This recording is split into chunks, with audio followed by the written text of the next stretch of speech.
Há pouco tempo, a gente fez uma matéria falando do ritual sexual, onde cerca de 25 mil virgens nuas dançam para o rei de Eswatini, que é uma pequena nação que fica no continente africano. Antes dessa matéria, a gente já tinha feito outras duas matérias bem interessantes sobre os costumes desse mesmo povo. Eswatini é um país bem exótico, onde o rei anterior teve 70 esposas e 210 filhos, graças ao ritual de escolha de virgens para o seu harém, que acontece anualmente. E dá para ver que ele teve disposição para dar conta de toda a sua tropa de esposas. Além disso, também falamos do fato de cerca de 1/3 da população de Eswatini ser infectada pelo vírus da AIDS. O rei atual segue os passos do pai e todo ano escolhe uma virgem entre as milhares de adolescentes que dançam nuas para chamar a sua atenção, no sonho de serem escolhidas, atestando sua virilidade e sendo engravidadas por ele. Aliás, se não engravidarem, elas podem enfrentar um grande problema. No vídeo de hoje vamos falar de um outro povoado que segue essa mesma cultura antiga. Milhares e milhares de adolescentes tentam chamar a atenção do rei através de danças com seus corpos nus. Esse reino fica na África do Sul, e aí a sua cabeça pode ter ficado confusa, já que sempre foi divulgado que o país é uma república parlamentarista, e não uma monarquia como o Reino Unido. Inclusive, na reunião do BRICS de 2023, foi divulgada uma foto oficial do presidente sul-africano Cyril Ramaphosa ao lado dos presidentes do Brasil, China e Índia. Se existe um presidente, é porque não deve existir um monarca, ou então o país seria representado por um primeiro-ministro. Fique em paz, que eu vou te explicar onde está o rei e porque muita gente não sabe dele.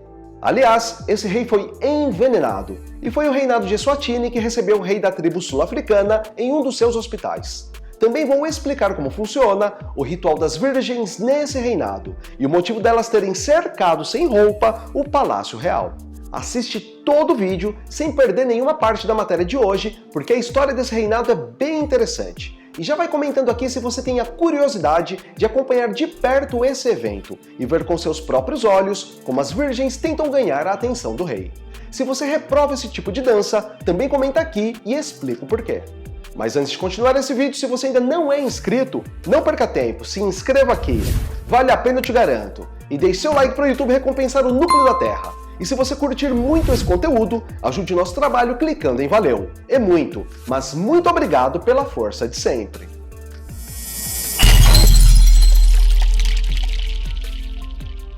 O nome oficial da África do Sul é República da África do Sul, sendo uma democracia constitucional na forma de uma república parlamentar, onde os cargos de chefe de Estado e chefe de governo são mesclados em um presidente que depende do parlamento para governar. Uma curiosidade é o fato de ser um dos poucos países africanos que nunca passaram por um golpe de Estado ou entraram em uma guerra civil depois do processo de descolonização, além de ter eleições regulares sendo realizadas por quase um século. É um país em crescimento e faz parte do BRICS. E nessa breve explicação sobre a nação sul-africana, onde a gente encaixa o todo-poderoso monarca. Pois bem, o rei Misuzulu Zulu é de fato o atual rei da nação Zulu na África do Sul. Presta bem atenção no que eu disse. Rei da nação Zulu na África do Sul. Isso quer dizer que existe um povoado que forma a nação Zulu e eles vivem dentro do território sul-africano. E aí você deve se perguntar, como que o governo do país permite que um rei viva e tenha domínio dentro do seu território? Primeiro, que a nação Zulu não é pequena. Os Zulus hoje são cerca de 11 milhões de pessoas e, em proporções mais exatas, representam cerca de 1/5 da população total da África do Sul. A cultura deles é tão rica que existem 11 línguas oficiais entre eles. Portanto, o governo da África do Sul reconhece na Constituição a existência do rei, que não tem nenhum poder executivo dentro do território, mas exerce autoridade moral sobre a nação Zulu e são reverenciados pelos seus súditos. De toda forma, o rei acaba tendo uma atenção do governo por representar a vontade de 11 milhões de pessoas. Já Eswatini é diferente, sendo um país reconhecido e governado através de um sistema de monarquia absoluta, onde o monarca realmente governa com poder total o seu território. Ele apenas indica um primeiro-ministro que o ajuda na administração da nação. Voltando à nação Zulu, ficou claro que o monarca não tem poder absoluto no país, nem mesmo é considerado chefe de Estado, como o rei da Inglaterra. Mas mesmo assim, o cargo gera disputa dentro da família, e o rei foi envenenado alguns meses atrás. Será que é a vontade de ter muitos privilégios e ter um harém para chamar de seu? Vamos entender essa história.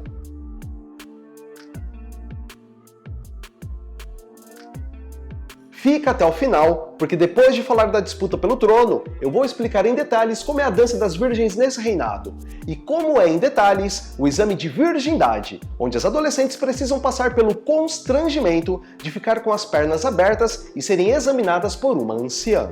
Sobre o atual monarca, ele é filho do falecido rei com a terceira de suas esposas. O problema é que a coroação de Misuzulu desencadeou uma guerra de reinos que foi travada pela primeira esposa desse ex-rei, que teve 6 esposas e pelo menos 28 filhos. Segundo o primeiro-ministro Zulu, o rei acreditou ter sido contaminado porque seu conselheiro real morreu repentinamente de uma forma muito misteriosa. O nome dele era Douglas Shaba e a suspeita é que ele tenha sido envenenado. Por esse motivo, quando Sua Majestade começou a se sentir mal, a suspeita era que ele também ingeriu o veneno.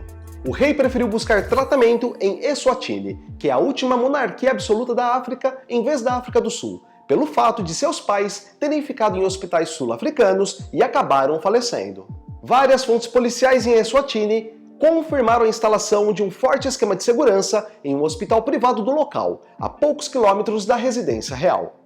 E a guerra pelo trono acontece há quase um ano, sendo que em setembro de 2022, um conselheiro real foi executado a tiros em uma cerimônia tradicional. A guerra foi iniciada após a morte do antigo rei e logo em seguida da antiga rainha. Eles faleceram sem ter nomeado publicamente o próximo monarca. No entanto, em 7 de maio de 2021, na leitura pública do testamento da falecida rainha, descobriu-se que ela havia nomeado Misuzulu como novo rei. O anúncio foi recebido com protesto por alguns membros da família real, e Misuzulu, que estava presente na leitura do testamento, teve que ser escoltado pelo Serviço de Polícia da África do Sul e um destacamento de segurança de Eswatini. Um processo foi imediatamente aberto, contestando a validade do testamento. O processo foi iniciado pela primeira esposa, junto das suas 2 filhas e princesas Zulus. Elas queriam que o testamento do rei fosse declarado inválido e anulado, com base no que alegavam ser uma assinatura fraudulenta. Como medida provisória, elas também entraram com um pedido judicial para proibir a nomeação de um novo rei ou um novo regente, enquanto se aguardaria a decisão do tribunal sobre a validade do testamento do antigo rei. O Supremo Tribunal deu ganho de causa a Misuzulu em março de 2022, e ele foi coroado rei dos Zulus em 20 de agosto de 2022 em uma pequena cidade chamada Nongoma. Em julho de 2023, ele sofreu a tentativa de envenenamento, mas acabou sobrevivendo ao suposto atentado. Agora vamos falar da Dança das Virgens. Como acontece em Eswatini, milhares de jovens nuas se apresentam para o rei dos Zulus em um ritual. Elas carregam algumas canas de junco, onde a lenda diz que se a jovem não é realmente virgem, o junco não ficará apontado para o céu. As candidatas chegam ao local na véspera em grupos chefiados por uma responsável mais velha. Ao amanhecer, elas devem se banhar no rio para purificar seus corpos. Com os pés nas águas rasas, as jovens mergulham as mãos na corrente. Ansiosas, elas dizem não acreditar que, por fim, o seu dia chegou. Elas entram em suas barracas para se arrumar e só saem quando estão prontas para se apresentar ao monarca. A cerimônia ocorre nas colinas de KwaZulu-Natal, província no sudeste do país, voltada para o Oceano Índico, em um palácio do povoado de Nongoma, que é o reduto da família real Zulu. Mas nem tudo são flores. Antes da dança, as jovens são examinadas. Apenas as que são virgens podem participar do rito. Os defensores dos direitos humanos consideram que esses testes de virgindade são uma violação da intimidade e um ato degradante para as jovens. Mas as anciãs que fazem o teste rebatem dizendo que as adolescentes só participam do teste de virgindade se quiserem, já que o corpo é delas. Elas terminam falando que isso faz parte da sua cultura e elas não precisam da opinião de ninguém. Uma vez preparadas, cada uma das jovens pega um junco antes de se dirigir ao Palácio Real. De um círculo de guerreiros com lanças e escudos, surge o rei Misuzulu, com pele de leopardo, e aceita o primeiro junco, em meio a uma multidão de cerca de 10 mil pessoas. Como ele passou apenas por um ritual como esse, já que ele está há menos de um ano no trono, ele disse que desde que nasceu, essa é a primeira vez que ele vê um número tão grande de jovens e guerreiros assistindo à Dança das Virgens. Ao passar pelo teste de virgindade, milhares de meninas Zulus são lideradas por uma princesa sênior e prosseguem carregando os juncos, cantando e dançando. Elas se apresentam nuas, com acessórios tradicionais, definidos pela sua perla, que enfatiza grandemente a beleza tradicional. A procissão finalmente se aproxima do rei, que recebe todos os juncos como um dom. Hoje em dia, pelo menos na nação Zulu, o rei não escolhe mais uma virgem, sendo a dança mantida como uma festividade cultural e oportunidade para discutir questões sociais contemporâneas, como a propagação do HIV e a gravidez na adolescência. Tanto que, quando a cerimônia acaba, o rei discursa e afirma a importância das meninas de permanecerem virgens até que estejam prontas para o casamento. As mulheres Zulu mais velhas ensinam às jovens como devem agir como mulheres adultas. O evento também promove o celibato até o casamento e ensina às adolescentes o respeito que devem ter pelos seus corpos. Muitas meninas aproveitam o evento para encontrar um bom pretendente na multidão, que acaba conhecendo o corpo da garota antes mesmo de firmar um relacionamento. Mas para que algo aconteça, o pai da adolescente precisa aprovar o rapaz para que a união seja formalizada. A dança é aberta ao público e, para os visitantes, o destaque do evento é a cerimônia de entrega da cana ao rei, liderada pela princesa Zulu. Os homens Zulus também participam dessa parte da cerimônia, cantando e simulando lutas. De acordo com a tradição Zulu, o ancestral original emergiu de um canavial, então a colocação de juncos aos pés do rei simboliza o respeito pela cultura Zulu.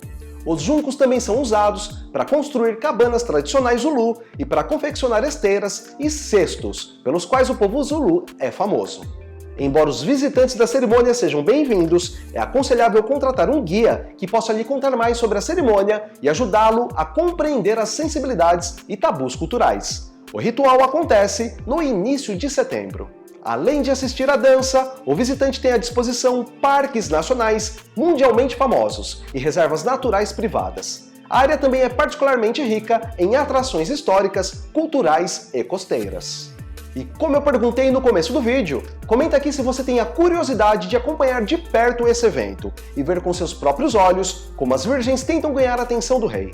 Se você reprova esse tipo de dança, também comenta aqui e explica o porquê. Muito obrigado por chegar ao final de mais um vídeo. Você é demais e eu te agradeço muito por isso. Se você ainda não é inscrito, não perca tempo. Se inscreva aqui. Vale a pena, eu te garanto. Deixe seu like para o YouTube recompensar o Núcleo da Terra. E se você curtir muito esse conteúdo, ajude nosso trabalho clicando em valeu. É muito, mas muito obrigado pela força de sempre. E a gente se vê na próxima matéria. Valeu!